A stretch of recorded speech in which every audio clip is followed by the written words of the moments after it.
Sounds wonderful, doesn't it? To look forward, not back. To identify the rotten and improve it. To create and not generate obstacles to the greater good. To orientate yourself onto the ever-changing track towards the right side of history. To be progressive. To rally against this is surely the work of the devil, or worse, a conservative, a proponent of minimal, light-touch government. Only a bigot stuck in a past century, destined to forever plant their flag in the ground beside the stagnant, the unenlightened, those who have stubbornly not done the work, could possibly think to dissent from progressiveness. Because surely to not self-identify as progressive is to hate improvements for our world, its inhabitants, and thoughts and ideals driving them. Well, is it really? As is so often the case for political or cultural labels and categorization, it's, at best, a rather clumsy catch-all. At worst, it's simply the wrong word, intentionally and tactically shoehorned as part of the PR campaign of a dogmatic movement. So, progress. Changes made in a forward direction toward a goal. From that we can infer the person calling an action progress and not regress is a member of its fan club. So of course, progress is subjective in the context of culture and politics, which is inconvenient for those wishing to set their virtuous roster of progressive values in stone, the inherent brittleness protected from the insurrection of questioning minds.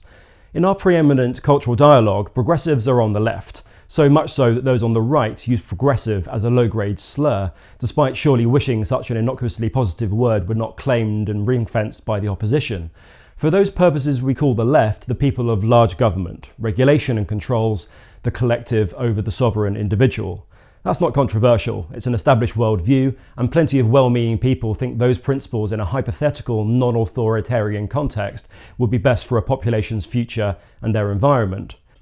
The water's muddy though with the territorial claim by that left-leaning cohort of other defining characteristics, open-mindedness, innovation and creativity perhaps, something they believe the conservatives, the tech bros, the squares could never expand their minds to. It's undeniable that creators in the entertainment space are typically of the left to one extent or another. The ratio would be skewed that way if you totaled up all the comedians, musicians, artists and so on. Less so with writers, journalists and so on, but still located far from the might is right conservative coded stereotypes. Establishment escapee mavericks, I'm thinking the performers of Monty Python, don't fit that mould though, and neither do others in their minority. Indeed, much of their output, viewed very dimly by conservatives of the 1970s, has apparently morphed into apocalyptic hate speech, according to today's brave warriors of progress.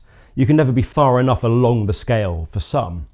So, to the absurdity of claiming these rather admirable words, progress and progressive, by the left wing, why on earth do their ilk deserve it?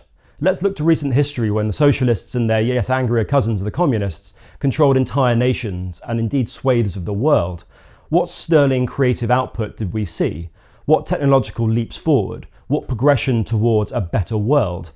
There are a few examples, of course. Soviet propaganda as matured into an art with a sinister intrigue to it. Writers and artists did of course produce great work, but usually whilst being sought, arrested and punished by the state. Weapons and systems of war too, but to a greatly reduced degree. Often these were seeded by kidnapped foreign thinkers or through straightforward espionage. You only need to look at the carbon copies of Concorde and the space shuttle that were attempted east of the curtain. They look broadly similar, but the critical systems never quite worked. Chinese industry of the past generation or two grew infamous for treating copyright law as a comic device rather than a principle of civilized commercial behavior.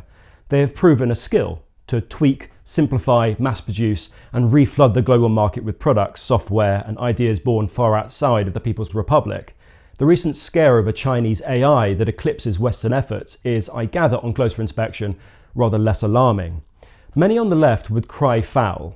These vast nations and empires nominally coded of the left were, and are, in fact not at all. The story goes, their leftist authoritarianism is somehow the fault of the violent and evil right. Their adversaries in capitalism are to blame for how the socialist experiments went murderously sour. The truth, of course, is that on every occasion that purist left-wing ideology became scaled to the size of a nation, controlling the government of a wholly reliant population, it has tended not towards utopia, but instead corruption, hypocrisy, subjugation, death, and prompt implosion. Many would also say that China is not a good example of a left-wing manifestation of nationhood, that it's quasi-capitalist, merely with the communist messaging and population control. In fact, in their foundations, rather similar to the NSDAP, but of their own time and without the ethno-superiority bit, and swapping out the crude invasions of land for control of it via economic investments that create vassal states thousands of miles from home. They have a point. Left and right wing is simplistic. Over the decades, events and circumstance add and subtract factors in context. Broadly though, I stand by the position that progressives have been proven to not actually create or innovate very much of laudable, lasting or revolutionary significance, let alone something to markedly improve the lives of the masses and their enjoyment of the time that we have. Quote unquote, we've not had an opportunity to do it properly yet. The true prototype communist utopia has not been tried yet. Well, how many times are we to let them try? And how high must the bodies pile? There's also this. Say the utopia is created, hierarchies abolished, plentiful, unhoarded resources free from the burden of being owned, human instincts to prosper and compete in some way sedated into a blissful mass of mediocrity and ambition-free contentment. Okay, all these progressives, have they progressed to their goal and stopped? Who will innovate the next phase of medicines? Who will develop critically useful civilian technologies that propagate with inevitable pace and novelty from the military industries? The list is long. Satellites, nuclear energy, protective ballistic fabrics and safety leashes, not to mention more humane methods of subsistence hunting than the harpoon or spear. Who will write and perform the jokes born from satire of an imperfect world and so embody inevitable mischievous rebellion? Who? All the people who have been told to own nothing and be happy, and who believe for a moment that they are in fact happy? Will these utopians actually create anything? This bland hellscape will be the end of progress.